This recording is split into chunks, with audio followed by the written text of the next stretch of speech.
So we talked about RL and RC circuits, first order RL and RC circuits, and um, under RL circuits, we concluded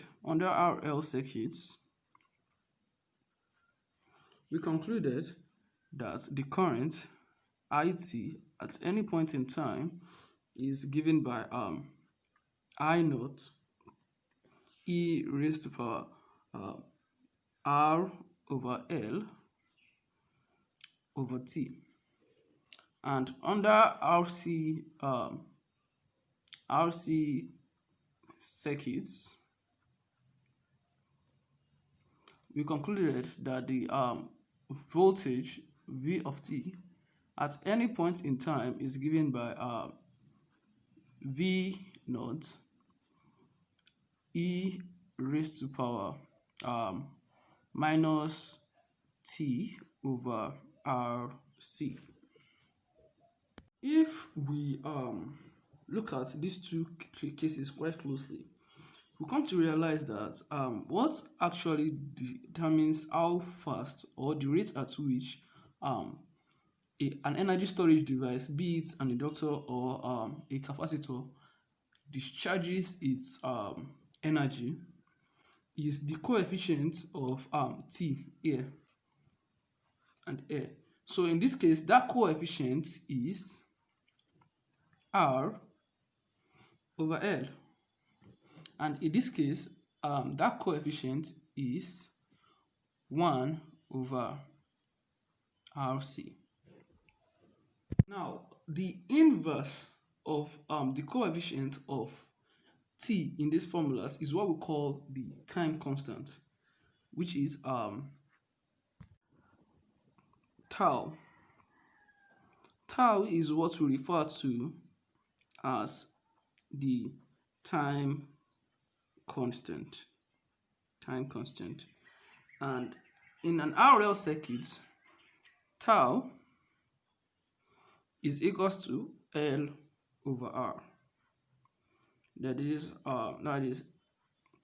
in an RL circuit. Meanwhile, in an RC circuit, tau is equals to RC. That is in an RC circuit. Now, this makes it a lot more easier to write our equations, as we can write this equation as I of t equals I naught e raised to power minus t over tau. And this equation can be written as v of t at any point in time is equals to v naught e raised to power minus t over tau. Now, the time constant isn't just important because it makes it easier for us to write our equations. Another reason why it is important is because it is convenient to think of the time elapsed since an inductor or capacitor began to discharge energy in terms of integral multiples of the time constant.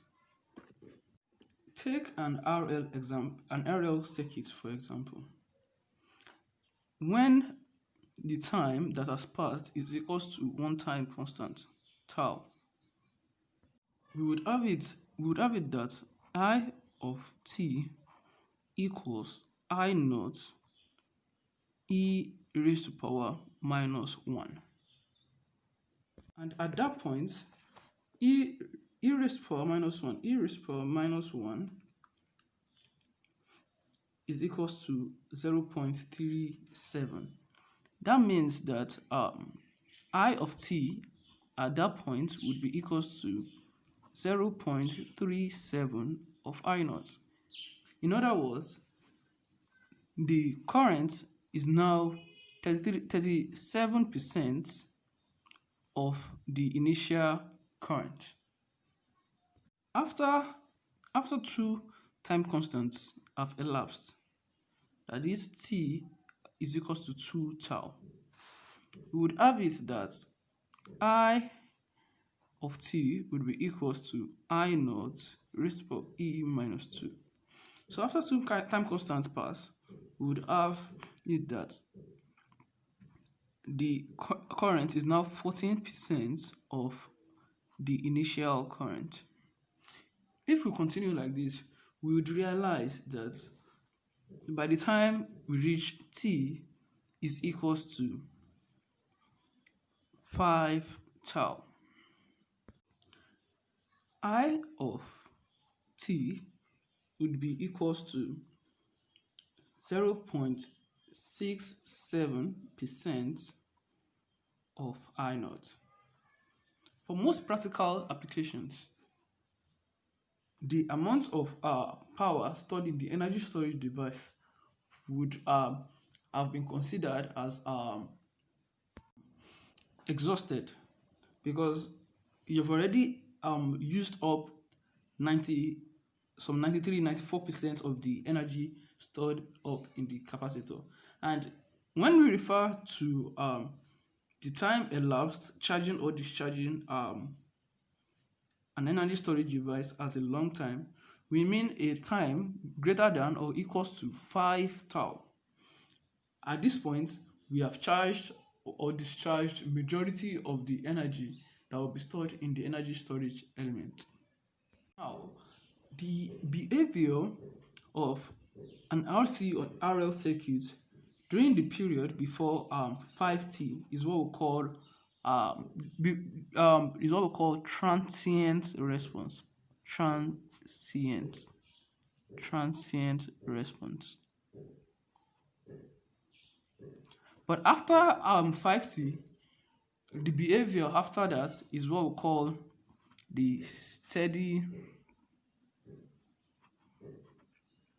state response, because there isn't much of a change in the amount of energy stored across the energy storage elements. Most of it has been used up, so now the system is a bit more stable. And that is it on the significance of the time constants. Thank you for watching. Don't forget to hit the like button and subscribe. See you next time. Bye.